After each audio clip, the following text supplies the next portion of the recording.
आज हम आपको एक पवित्र जगह के बारे में बात बताने जा रहे हैं। यह जगह कलयुग के देवता श्याम बाबा से जुड़ी है। श्याम बाबा ने महाभारत के युद्ध के समय अपने शीश का दान दिया था और उन्हें शीश के दानी कहा जाता है। यह जगह बहुत पवित्र है क्योंकि यहाँ श्याम बाबा का शीश प्रकट हुआ था, इसलिए इसे मंदिर की तरह समझा जा सकता है और इसकी महिमा भी अद्भुत है। चलिए जानते हैं कि इस जगह कौन सी है और इसका क्या नाम है। यहाँ एक जलकुंड है जिसे श्याम कुंड या श्याम सरोवर के नाम से जाना जाता है। श्याम कुंड एक गहरे और लंबोदरा आकार का जलाशय है जिसका जल बहुत पवित्र माना जाता है। कुंड के आसपास एक प्रवेश द्वार है जिसमें प्राचीन श्याम कुंड स्थित है। इस प्राचीन श्याम कुंड को महिला कुंड के नाम से भी जाना जाता है। अब इसे केवल महिलाएं ही स्नान कर सकती हैं। महिला श्याम कुंड के आसपास कई मंदिर हैं, जैसे प्राचीन हनुमान मंदिर और गायत्री मंदिर। ऐतिहासिक रूप से यह संभावित है कि बारबरिक मतलब खाटू श्याम जी का शीश एक प्राचीन श्याम कुंड से निकला होगा, लेकिन श्रद्धालुओं की सुविधा के लिए वर्तमान में श्याम कुंड का उपयोग किया जाता है। यह कुंड हर महीने पवित्र जल से भरा रहता है। कुंड का जल जमीन से निकलता है, इसलिए इसे कहा जाता है कि कुंड में जल पाताल से आता है। बारबरिक के शीश ने इसी कुंड से श्याम रूप में अवतार लिया था, इसलिए इस कुंड के जल को अमृत के समान और पवित्र माना जाता है। श्री श्याम कुंड को खाटू का तीर्थ जलाशय भी कहा जाता है। इस कुंड में स्नान करने से पापों का नाश होता है और पुण्य की प्राप्ति होती है। कुंड में स्नान करने से बाबा श्याम की असीम कृपा भी बरसती है और कष्ट दूर होते हैं। इस कुंड का विशेष जुड़ाव बारबरिक के शीश के प्रकट स्थान होने की वजह से है। श्याम कुंड के जल को चरणामृत के रूप में भी ग्रहण करने से आत्मिक शक्ति का अनुभव होता है, क्योंकि इसके जल में बहुत अद्भुत शक्ति विद्यमान है।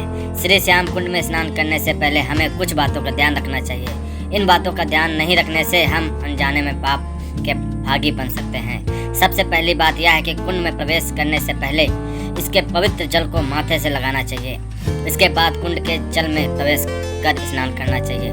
दूसरी महत्वपूर्ण बात है कि कुंड में नहाते समय साबुन का प्रयोग नहीं करना चाहिए। नहाने के बाद अपने कपड़े कुंड में नहीं धोने चाहिए। श्याम कुंड एक अगर इतिहास समझे तो एक कहानी के रूप में बताया जाता है। प्रसिद्ध इतिहासकार पंडित झाबल मल्ल शर्मा के अनुसार प्राचीन समय में इस कुंड के स्थान पर एक बहुत बड़ा टीला था। उस टीले पर एक आग का पेड़ उग गया। यहाँ पर इदा जाट की गाय चरने के लिए आया करती थी। जैसे ही वो गाय आग के पेड़ के पास आती तो उसका दूध टपकने लग जाता था। गाय के दूध कम होने से इदा को शंका हुई।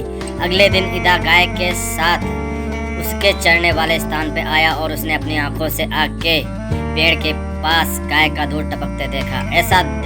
ऐसा होता देख उसे बड़ा आश्चर्य हुआ और वो सोच में पड़ गया। उसी रात इदा को स्वप्न में श्याम बाबा ने कहा कि तुम्हारी गाय का दूध शक्ति से मैं पीता हूँ। मैं आग के पेड़ के नीचे जमीन में मूर्ति के रूप में दबा हूँ। यहाँ के राजा से कह दो कि यहाँ कुंड खुदवा कर मेरी मूर्ति को निकलवाएं। समस्त जनता मुझे श्याम नाम से पूजेगी। जब राजा को यह बात बताई तो राजा ने उस स्थान पर खुदाई करवाई। उस खुदाई में बारबरिक का शेष निकला जिसकी आज श्याम नाम से पूजा की जाती है। खुदाई की जगह पर कुंड बनाया गया जिसे आज श्याम कुंड के नाम से जाना जाता है। श्याम कुंड से निकली मूर्ति को बाजार में स्थित एक विशाल शिवालय के पास मंदिर बनवाया और स्थापित करवाया गया। इस श्याम मंदिर के परिक्रमा में उस समय जो शिवालय मौजूद था वो आज भी मौजूद है। बाद में मुगल काल में औरंगजेब ने इस श्याम मंदिर को तोड़कर इसे एक मस्जिद में बदल दिया। औरंगजेब की मृत्यु के बाद 1720 ईस्वी में पुराने श्याम मंदिर से कुछ दूरी पर वर्तमान श्याम मंदिर का निर्माण हुआ। इस नए मंदिर में श्याम बाबा को स्थापित किया गया। तब से श्याम बाबा यहीं विराजमान है।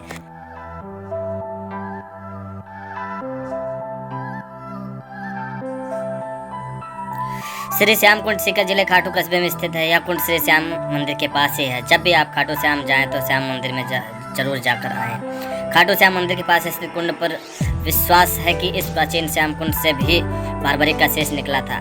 कहा जाता है कि महाभारत युद्ध के समय भगवान कृष्ण ने बारबरिक से अपने लिए शेष मांगा था। इसके बाद महाभारत युद्ध के बाद श्री कृष्ण ने उस शेष को रूपवती नदी में बहा दिया और बाद में शेष बहते हुए श्याम कुंड में प्रकट हुआ। खाटू के श्याम कुंड से ही खाटू श्याम का शेष निकाला गया। यह कुंड गहरे और अंडाकार के आकार में बना हुआ है और इसमें पानी है जिसको बहुत पवित्र माना जाता है। इसके साथ ही इस कुंड के परिसर में बाएं और एक प्रवेश द्वार है जिसके अंदर प्राचीन श्याम कुंड स्थित है। इसे महिला कुंड का नाम दिया गया है। अब इसमें केवल महिलाएं ही स्नान कर सकती हैं। आजकल श्रद्धालुओं को इस कुंड के दर्शन का अवसर मिलता है और यहाँ पर स्नान किया जाता है। श्री श्याम कुंड को अपने